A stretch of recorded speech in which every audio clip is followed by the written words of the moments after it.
Assalamualaikum tuan-tuan dan puan semua. InsyaAllah kita akan teruskan dengan bacaan nukilan dan juga cerpen daripada Yang Amat Berhormat Datuk Seri Muhammad Sanusi bin Mak Nor yang berjudul Sambal Bilis. Terimalah. Keinginan meluap-luap menambah menu di dewan makan seperti orang lain nanti pasti tertunai. Setiap kali pulang dari kampung, setiap hari Ahad, selepas waris datang melawat pada hari Jumaat dan Sabtu, air liurku terkecur. Pipiku kembang basah dengan bau wangi sambal bilis dalam botol Nescafe di depan beberapa rakan. Mereka meratah seekor demi seekor. Aku hanya memandang, kadang-kadang menjeling dengan ekor mata. Tentu sedap, kalaulah dia memberi aku merasa barang seko. Pagi Sabtu itu, Mak sedang mengojek ikan bilis yang aku beli tadi seekor demi seekor. Cabai kering sudah terapung di permukaan air dalam mangkuk tin kemek di sisi Mak. Aku mencuci botol kacang jeruk yang aku pungut di belakang kedai Musa. Bersih berkilat. Aku koyak labelnya, tudungnya merah menyala. Ada bau kacang jeruk masih tersisa. Aku membayangkan botol itu penuh dengan sambal. Aku bimbit dalam plastik ke dewan makan untuk beberapa hari waktu makan malam. Tentu menyelerakan. Petang itu, aku akan balik ke asrama. Aku memerhatikan adik-adik yang sedang berlari bermain. Beg pakaian tepi dinding belum diisi. Botol itu nanti aku balut dengan surat khabar 2-3 lapis. Di luarnya plastik supaya tak tumpah dalam beg.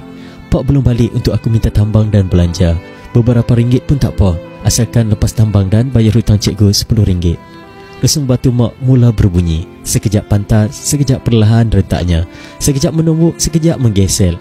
Makin nyaring bunyi lesung, makin hancurlah cabai kering melekat sekeliling dinding, lesung dan alunya. Lamunan terhenti bila terdengar suara Mak menghambat adik pergi jauh. "Gimik kok no, saya masuk mata," kata Mak kuat. Aku berlari menjabar Sheila dan Senah. Rambut Senah kerinting tercongking di belakangnya. Badannya kurus kering, hanya berseluar pendek. Mata Mak merah berair. Bawang merah sudah teradun bersama cabai dalam lesung. Mak menarik picu dapur minyak tanah ke atas. Mancis api menyala dicampak ke lubang sumbu benang mentah. Lidah api kuning mula menghurul ke atas. Mak ambil bilah dawai bersumbu kecil di hujungnya, meratakan api di sekeliling bulatan dapur bulat biru tua itu. Karat sudah menjamah sebahagian bahagiannya atasnya. Belengah hitam pusaka Tok Timah menyentuh tungku dapur dan mula berasap.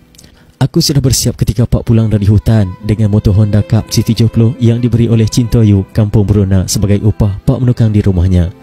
Platenya PN2710 warna kelabu. Seatnya warna coklat di sekeliling, hitam di tengah. Duduknya sudah sengit ke kiri. Besi penampaknya sudah tertanggal dari rangkanya. Tayar depan dan belakang sudah tidak sejajar, memikul beban berat mengganti gerek yang sudah menyandar di belakang rumah. Tengah hari itu, aku menerima penuh syukur duit RM1 dan RM5, RM20 semuanya. Ada gambaran terselit di wajah Pak saat menghulurkan belanja itu. Sukar aku terjemahkan. Mungkin itu saja hasil Pak hari ini. Semuanya untuk aku.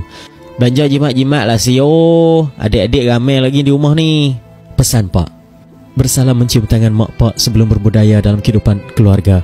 Hanya selepas berumah tangga dan berlaku percampuran budaya, barulah kami mengerti apa erti mencium tangan orang tua. Hanya pesanan dan ingatan diberikan untuk melepaskan anak dan adik abang pergi. "Mengajar-ajar lah siyo," pesan Mak. "Mak nak atas sini bah," jerit adik-adik. "Gilah, tapi jangan litah batah." Mak memberi ingatan. Adik-adik berderet menghantarku ke batas jalan raya. Ada berbaju, ada yang tidak. "Nak try walk back, berat ke tak?" Adik-adik meminta. Sekejap memintas di depan, sekejap memaut di belakang. "Hei, tak leh, jatuh lagi pecah sampai aku." Aku melangkah ke tangga bas Marajen yang mengambil tempat. Saat Umaling keluar tingkap, adik-adik sudah berlari purang, bersaing dan mengusik. "Jangan lari, satgi gebah." Hanya hati berbisik saat tayar bas bergolek. Kenangan inilah menemaniku bertahun-tahun berjauhan, menghadirkan sedih, pilu bersulam rindu sepanjang waktu. Aku tukar bas di Jenyang, bas UTC Jenyang Bukit Selambau, Sungai Petani akan membawaku terus ke Mak Jiwa. Tamannya RM2.70. Aku juga ada sambal malam ini. Aku basuh sambalku yang berkulat. Malam itu aku ke dewan makan paling awal, berbekal semangat sambal ikan bilis yang Mak buat untuk aku. Aku pinjam sudu dan aku makan semulut selepas semulut. Sedapnya masakan Mak membawa aku ke rumah. Aku beri sedikit jiran kiri dan kanan. Yang jauh aku tak pelawar, takut cepat habis. Aku nak berjimat selama yang boleh. Balik dari sekolah, aku membuka tudung botol, mengambil baunya. Harumnya menghadirkan Mak dan adik-adik. Aku senyum sendiri. 3 hari kemudian, aku kehilangan kenangan. Sambalku berkulat, memutih di bahagian atasnya. Baunya sudah tidak enak. Aku mula menyesal tak sudah. "Alamak, macam mana boleh berkulat? Sambal Pak Lan, duit biasa 2 minggu boleh makan lagi. Aduh." Aku sayang ikan bilis itu. Aku cedok kolaknya, membuang ke tong sampah. Aku mencuba sesudu, masih boleh dimakan. Aku termenung lama. Di mana salahnya sama aku? Aku tak menyeluk dengan tangan. Aku pakai sudu. Aku hanya menciumnya, tak tersentuh di bibir atau hidung. Pak Lan, awak sampai hang tak lama. Yang aku dah berkulat. Aku tanya Pak Lan Wahab. Mai tengok. Pak Lan mencedok dan merasa, oh, ikan bilis hang tak goreng dulu kot. Mak aku goreng sampai rapuh, baru buh minyak tumis dengan cabai. Hang tengok, kuah dia semua minyak. Sambil mencedok seekor untuk aku. Oh, mungkin cara masak tak sama kot. Tak apalah, nanti balik kampung aku suruh mak aku buat lain. Aku memujuk hati yang mula sebab. Aku ke bilik air, membasuh sambalku, membuang kuahnya. Aku merata semua ikan bilis yang masih banyak dalam botol, sejemput demi sejemput. Aku tak tergamak membuangnya. Aku beli sendiri ikan bilis itu di kedai Musa.